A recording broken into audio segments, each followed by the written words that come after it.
Hola, peoparinas! Hello. Welcome to another episode of the Disney Beams. Why do I keep finding this? I don't know, but I'm Cherry. And I'm Gooch. And Josie is in the other room. Where's this confetti coming from? I don't know. I don't know. You have to watch a couple of videos ahead to find out, I guess. So, like I said, welcome to another episode of the Disney Beams.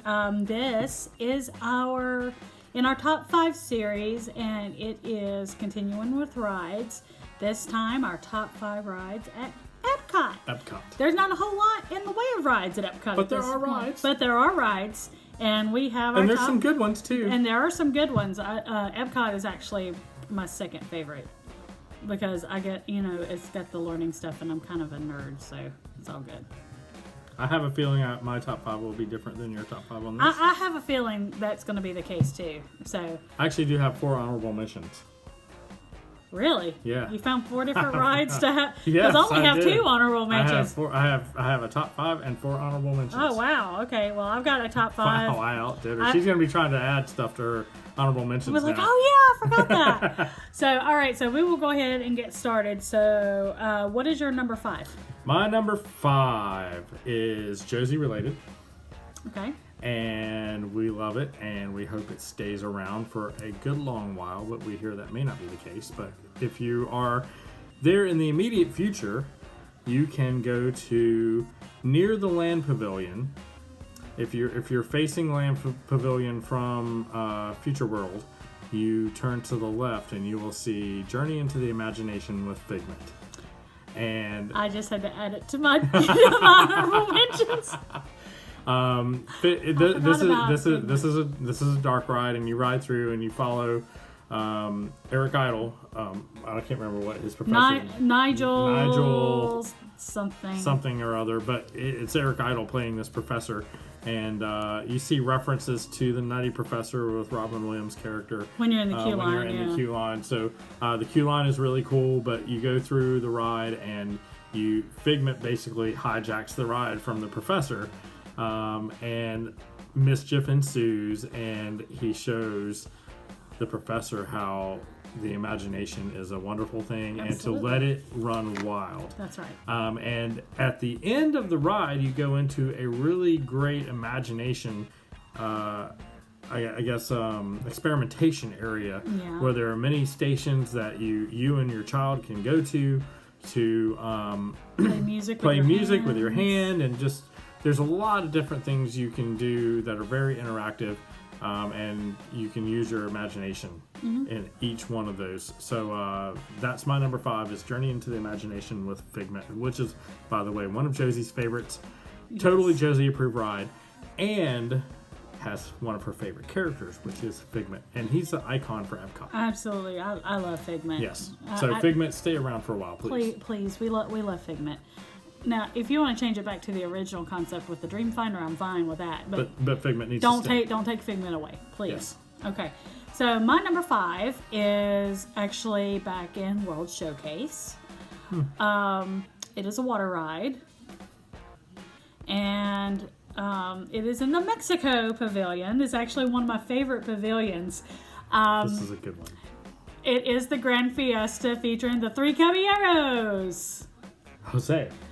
Jose, Carioca, and Donald Duck, and oh god, what's the other guy's name?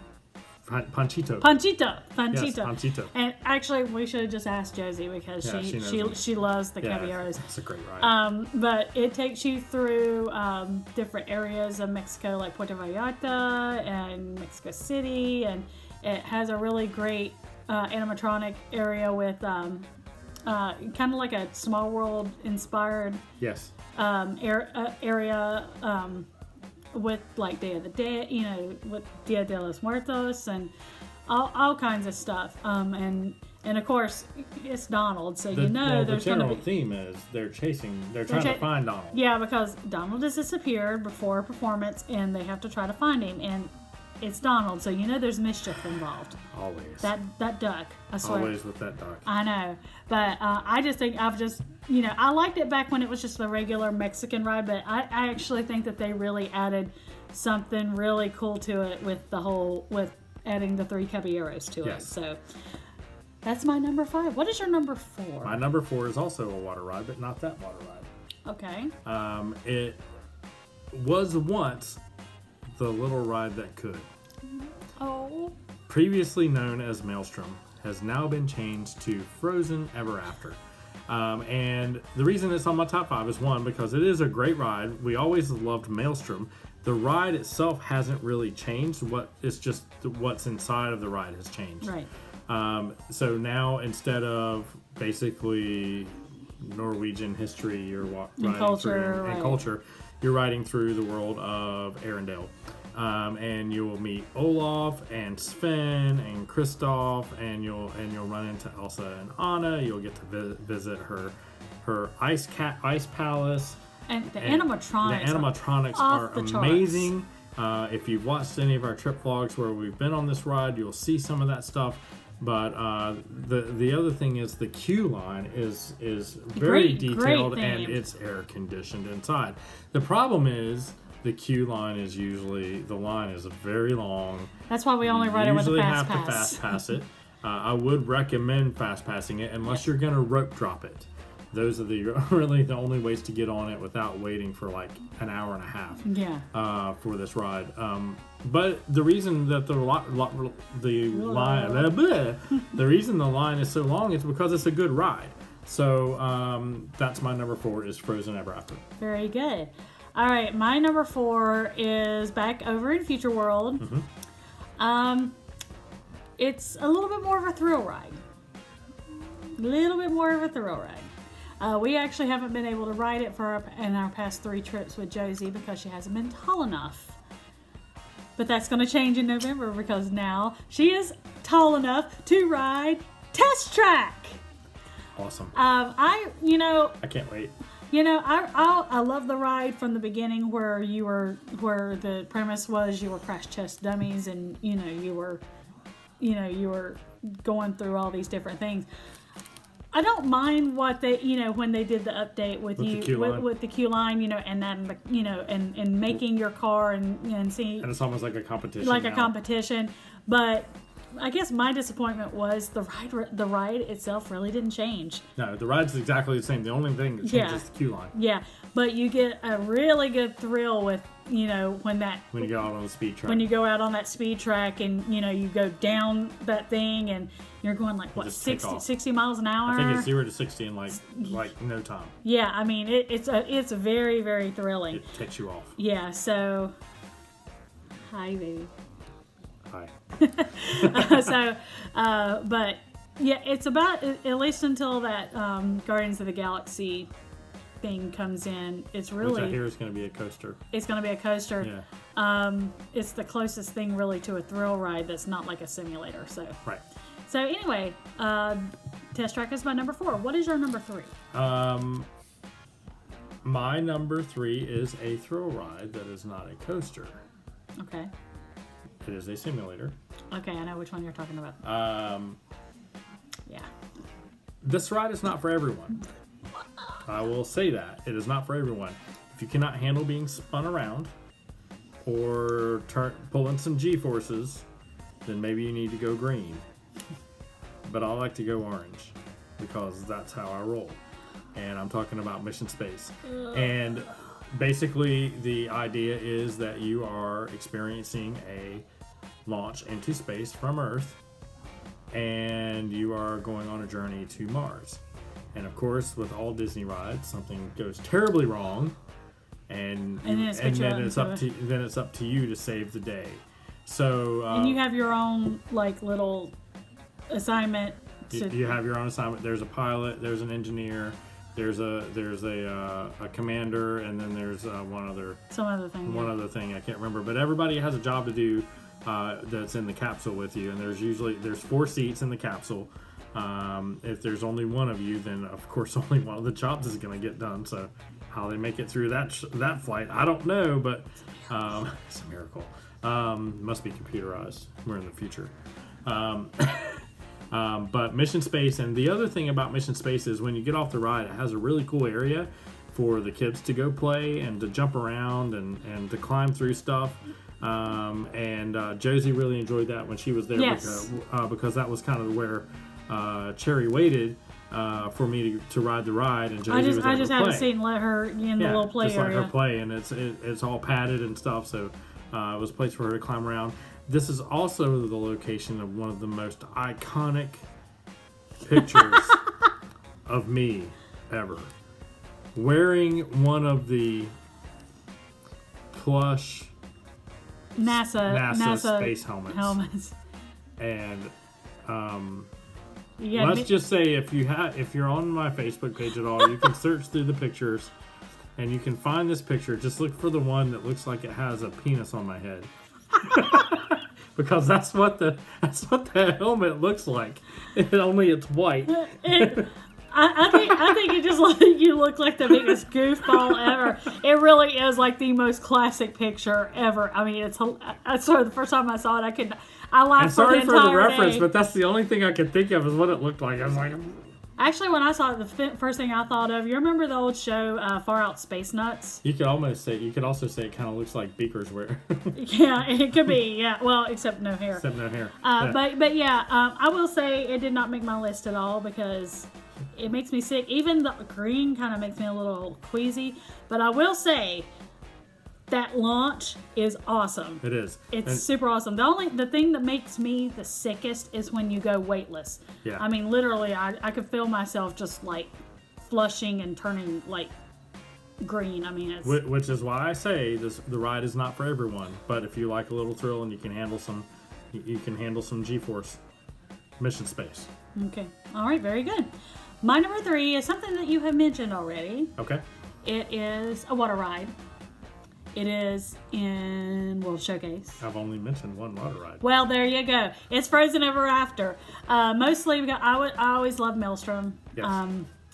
I was very sad and very concerned when I heard that they were changing it to a Frozen ride. However, I think they did an excellent job in it. Those animatronics are amazing.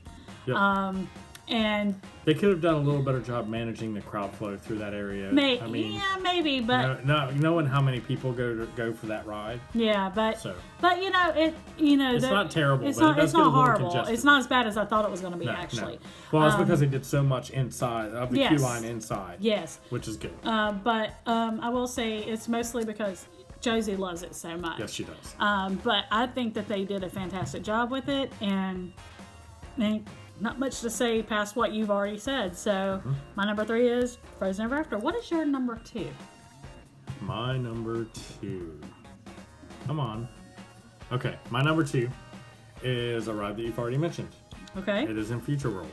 Okay. And it is Test Track. There you go. And she already said all that needs to be said. So Test Track is my number 2. Okay. Now I will say that I'm waiting with great anticipation to see how Josie reacts to her first real thrill ride. I'm sure she'll love it. And that one's going to be her first real thrill ride because we do Epcot before we do any of the other. Yeah, but we don't have Soren technically is going to be her first. Because we don't have a fast pass for Test Track. But we'll see how the line is. But I'm really interested to see how she reacts to being strapped in and shot off at 60 miles an hour. It's going to be interesting, to say the least.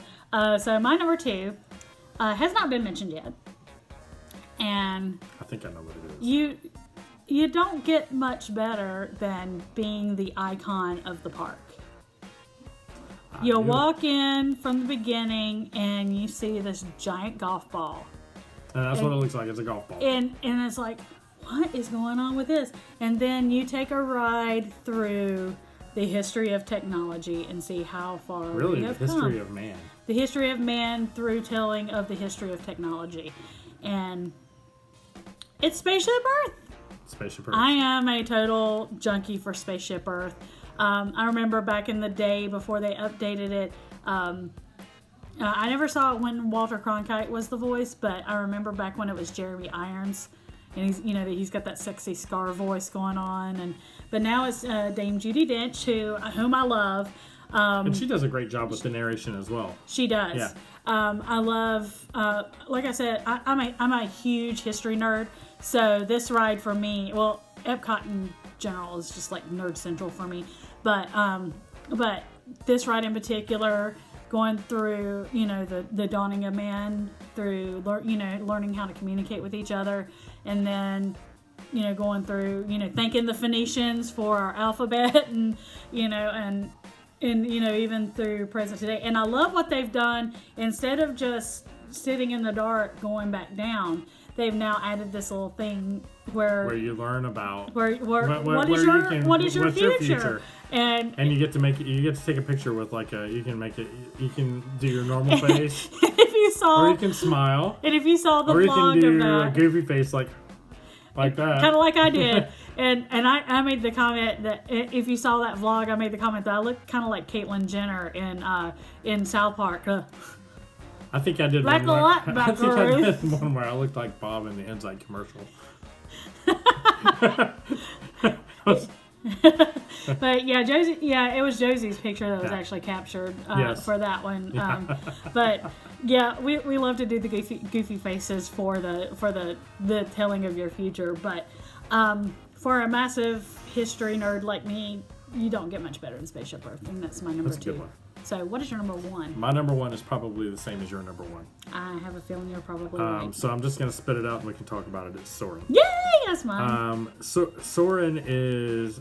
okay, if you have not been, Soren is a simulator where it's like you're on a hang glider. Yep. Basically. And you're hang gliding... Around the world. Around the world now. It used to be just Soren over California, but now it's Soren around the world. Yep. And you basically tour Europe... Western Europe, Eastern Europe, Asia, Great Wall of China, which is in Asia, California. You end up at Epcot. You end up at Epcot, but you also, really, it's one of the, basically they strap you in and they pick you up and it's like you're on a hang glider, and the thing that's really cool about it, wherever you are, you can smell it. Yes, you have smells, you have the sensation, like if you're going somewhere cold, you feel the cold, you feel the wind. I do miss the orange groves from the Soren over California. Yeah. I do kind of miss that. But even with bringing in, Flight of Passage, I still prefer Soren just because some of these... I don't know, Flight of Passage was pretty awesome. It was awesome. But for me, Soren is the OG of that. And the Flight of Passage was... I know. You brought it up. But I kind of I hated the movie Avatar. So... I liked it. I mean, the ride is awesome, but I love... Because in a lot of ways, it's going to be... You get to see things around the world in a perspective that you never thought you were going to ever get to see, like from above. From above. I mean, that's pretty darn cool. Yes. So yeah, that's my number 1 as well, is Soren. So there you have it. So what are your honorable mentions? Honorable mentions. You have mentioned a couple of mine. The ones that you mentioned are 3 Caballeros and Spaceship Earth. Those made my honorable mention. But I also have Hey, baby girl. We'll do it again. There. Yeah, we'll be right there, baby. We'll start it over in a second. Go work your puzzles, baby. Yep. Also I have Living with the Land, which is a ride through where they teach you about agriculture and hydroponics and well, not hydroponics, but hydroponic agriculture. Well, yeah. Where they're not growing what you think I'm talking about. They're growing actual vegetables. But also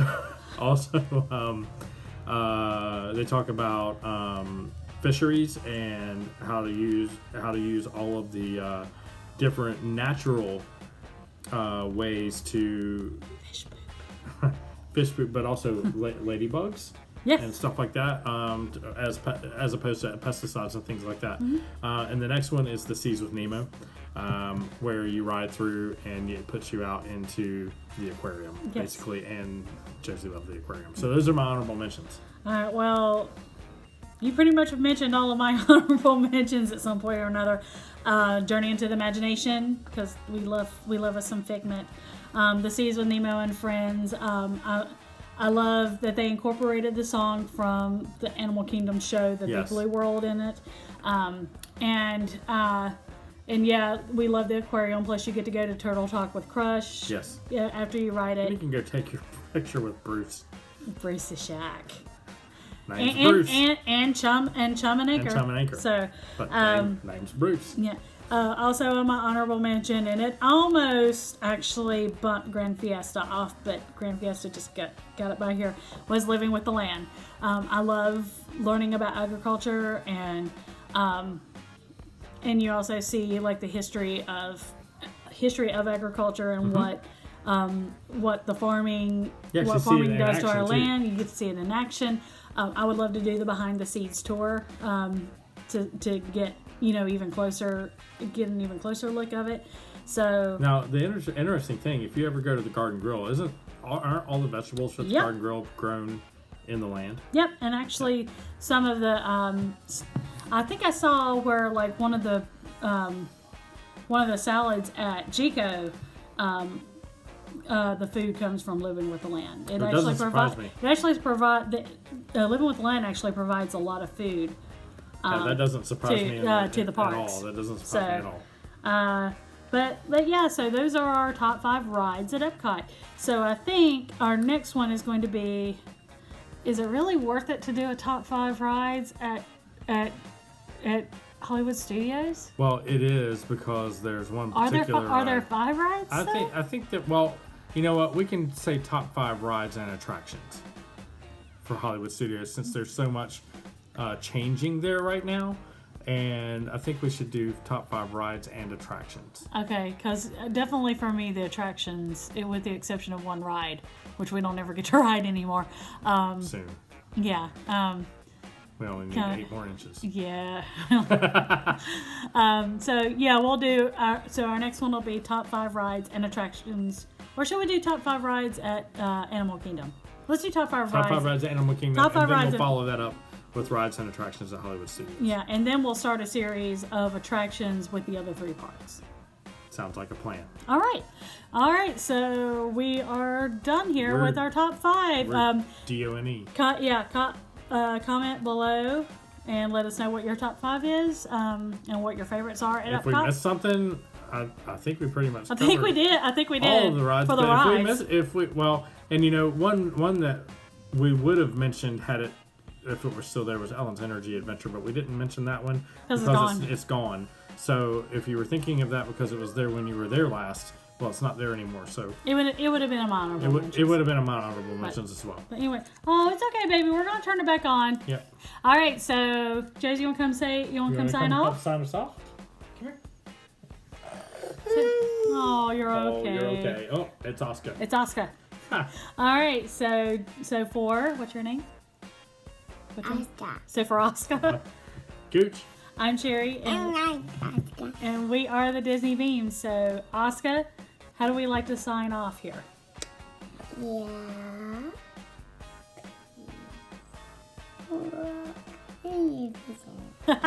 Love, peace, rock, and a little bit of pixie dust. Hey. Oh. See ya. Well, hold on. She's grabbing her. She's grabbing her haul. She's grabbing her Sim Sims. Oh goodness. All right, bye. All right, guys. Mwah. See ya. See you real soon. I think I dropped a Sim Sim. Exactly.